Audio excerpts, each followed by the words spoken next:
Hello everyone and welcome back to the channel. Today we are going to be unboxing and setting up a 365 camera. So this is one of those small form factor cameras. These cameras are now available for sale in our stores. I'll leave a link in the description if you are interested in one of them.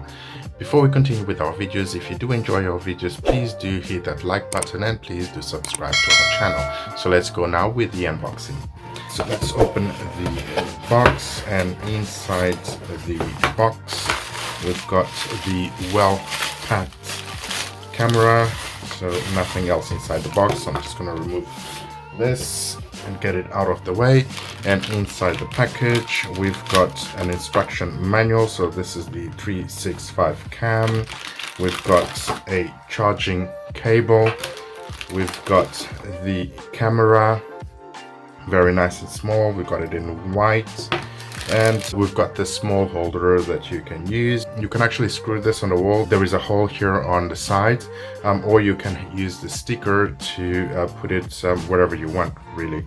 There is a magnet here as well that you can actually just put the camera on, as you can see, and this will just keep the camera in place. So looking at the camera, it's a very small camera, small factor, as you can see here from my hand. It features a micro USB port on the side. We've got a micro SD slot. Then we've got the on and off button right over here, as well as the mode button, and the camera lenses can be found here.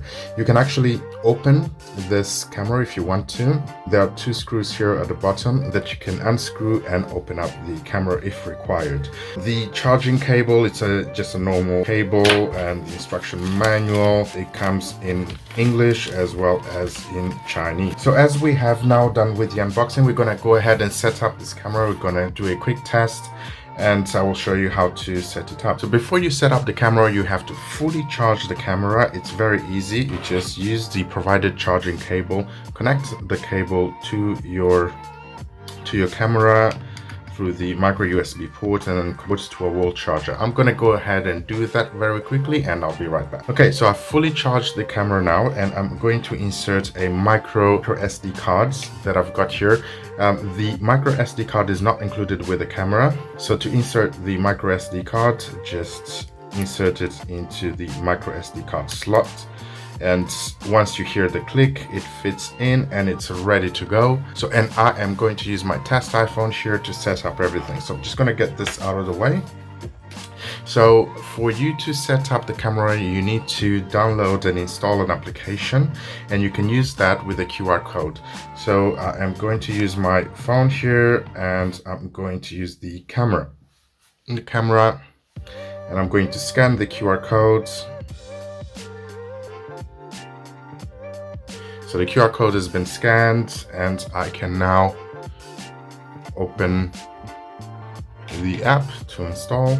So now I've got the option to select for Android. I can do a direct download for Android, or I can use Google Play Store. For iOS, I'll just use Apple iTunes. So I select iOS, and this will now open the iTunes store so I can install the application.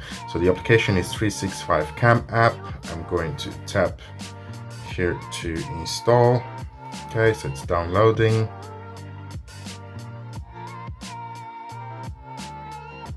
Okay, so the application is downloading. Okay, so the application has completed downloading. I'm going to tap on open, and this will open the application. On this case, so it asks if I would like to find and connect devices with my local network. I'm going to tap OK. It asks if I would like to receive notifications. I am going to allow it to receive notifications, and now I am ready to pair the device and set it up. So the first things first, I need to turn the camera on, and to turn the camera on, I press on the on and off button for a few seconds, and this will turn the camera on. You can see the red light there flashing. So next step to add your device is to select AP mode on the application, and then tap on go to Wi-Fi configuration and tap on Wi-Fi. This will search for your camera, and your camera is the first one here, so it's DGOC I'm going to tap on the camera, and this will connect the camera to the mobile phone. Right, so at this point the camera is connected, as you can see there. So what I'm going to do now is go back onto the application, and as I go back to the application, I can now see that the camera is online and connected. So it's important to mention as well that you can connect your camera to a Wi-Fi network. So if you have done the AP connection, you can go back, and under the settings you've got Wi-Fi settings, and here you can search for your home Wi-Fi settings, select it, and enter the details for your home Wi-Fi. This will be the password that you will connect to your home Wi-Fi. This will enable you just to connect whilst you're out there. Also, equally, if you go into settings again, you are also able to connect through to your home Wi-Fi after you have connected to your AP, and this will allow you to manually connect to your home Wi-Fi. So you've got these options available: connect to your AP, which will connect directly to your mobile phone, or select the home Wi-Fi or the Wi-Fi option so that you are able to connect to your home Wi-Fi. So let's have a look now at some of the configurations. So if I tap on online here, and it says that the camera would like to use the microphone, so I'm going to tap OK because this will allow me to communicate through the camera.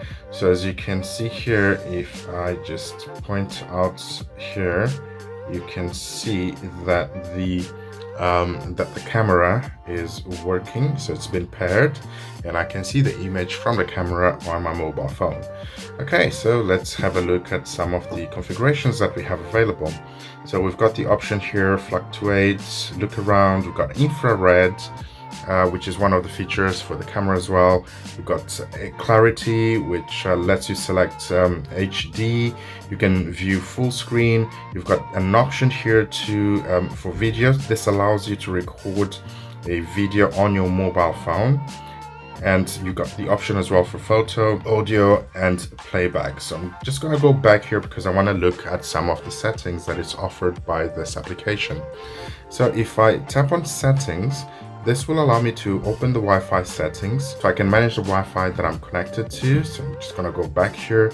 You've got user settings where you can change the password. If you go back, then you've got alarm settings that you can set. So you've got motion detection, alarm push, motion detection video. So whenever it is motion, it will automatically record for you. So I'm going to select, for example, motion detection video, motion detection switch, push alarm, and this will send me a notification to my phone whenever there is movement detected by the camera. So I'm going to save that. Then I've got SD card settings. Here I can format the SD card. Let's go ahead and do that. For example, so if I select format, it will fully format the card. Okay, that's formatted now, so it does a reboot. We have to wait just a few seconds before it can connect. So it's currently connecting. Okay, it's now online, so that is successfully connected. In the middle, you've got the files menu. This will be everything that you have recorded, from videos to photos. Then on the right hand side, you got a me option here, which gives you the privacy policy, help, and push notifications settings. So if I go back here onto the devices, I am going to perform now a few tests, and we'll have a look at the quality setting for the camera. Okay, so for you to have a quick idea of the quality, I am now filming from the camera, and as you can see, the quality is actually pretty alright, not bad. Talk about there's a number of smaller ethics that were in MR1. The first one is preserving eSIM info in the wipe device for user and... Alright, so we probably shouldn't be forecasting that.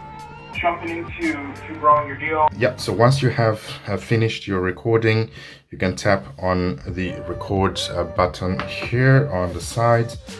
If you go back, you've got the option here for files, and if I tap on files, this will now give me all of the option to download all of the files that I've got here on the camera onto my my phone. I can also